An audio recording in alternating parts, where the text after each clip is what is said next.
We are back here on Girl Talk once again. We're in Bluffton. We're at Discount Furniture and Mattresses.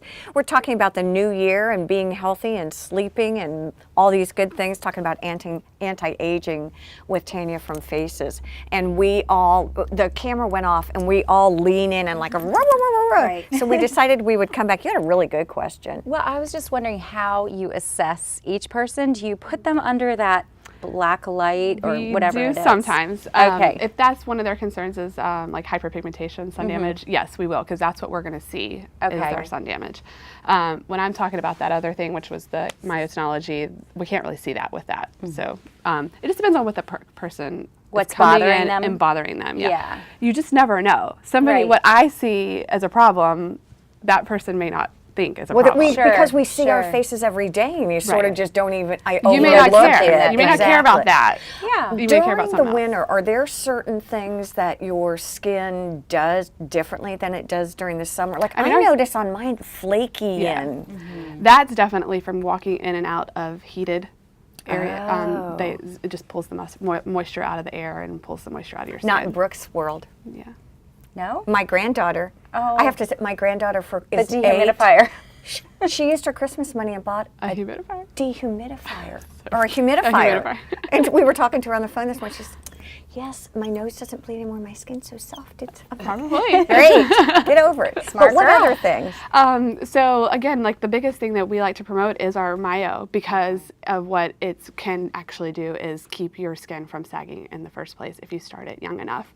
Not only does it help with the muscles itself, which in turn tightens the skin, but it's almost like getting a little facial every time you do it, because we also use a galvanic current which helps penetrate product into the skin, and then you're getting blood flow. Blood brings collagen to the surface of the skin, so you're getting collagen production, you're getting all this awesome stuff with it. Do people walk out with a little glow? And and they look better every time they get one. And are there products that go with it to kind of keep it going in between?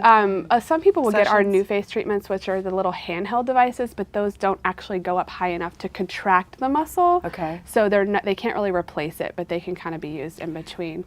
Speaking of products, though, we are having a promotion on our products. If you come in during our promotion and you bring, say, something you don't really care for that you bought, maybe it's hiding under your cabinet, as long as it's at least 50% full, you get 50% off of our skincare line. Promotion. Do you teach each of us, according to our skin type, a skin regimen? Because I think that's something that, you don't know what you don't know. Right. And you stand there and look at all these products and think, how am I ever going to pick the right one? It's so hard. Everybody has so overwhelming. A regimen. It's just whether it's a good one or not. Right. Or there's always probably something that can be added to your regimen. A lot of people don't, have every little part of the anti-aging regimen that they need. You're an esthetician. Yeah. What would you say are some of the most important basics for all of us, no matter what age we are? No matter what age you are, absolutely sunscreen. What about drinking water? Drinking water, keeping yourself hydrated. Yeah. The sunscreen mainly, obviously, you want to protect yourself against the sun, but when your skin can not concentrate on protecting itself, it can concentrate on healing itself. So even as an anti-aging thing, some people are like, oh, it's too late for sunscreen. It's not too late. Like, you need to always do a different sunscreen that's not in your, because like all the moisturizers these days have sunscreen, and makeup has sunscreen. So do you do a third sunscreen? Yeah. I personally do. Everybody has a different thought on that, but I feel like when you add sunscreen to moisturizer, you're going to actually break down the SPF. SPFs are very hard to stabilize, so when it's added to a moisturizer, it's very hard to determine if you're actually getting the SPF that says on the bottle. Sunscreen is one, water is one. Yeah. What's one more? Just using things that are, don't have lots of sulfates and fragrances and parabens and stuff like that. Those things are very irritating in your to makeup, the you skin. mean? Or where? Makeups, cleansers, moisturizers, and anything. is all the stuff at Faces, I'm sure, is all free of that, right? Exactly. We have a paraben-free, sulfate-free, fragrance-free line.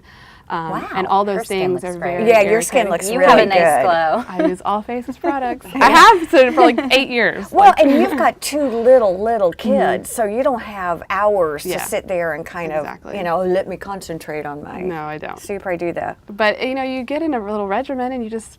it's just, you don't even think about it. Is it more important to put makeup off, or to take makeup off at night? Can you sleep in it? Does it matter? I always say wash your face twice a day. Like, take off the day. It's not just the makeup you're taking off, it's the the air, dirt, the the dirt, grime. even though we live in an awesome place, there's still stuff in the air, you know, and you want to get it all off. And you touch your face all day long, and your kids touch your face. I love it. This is like the ultimate show today. It is. We're talking about, right, faces and our bodies, and now we're going to go into beds and furniture. Could it be any better? Stay Sleep. with us. I know, sleep. We'll be right back here on Girl Talk.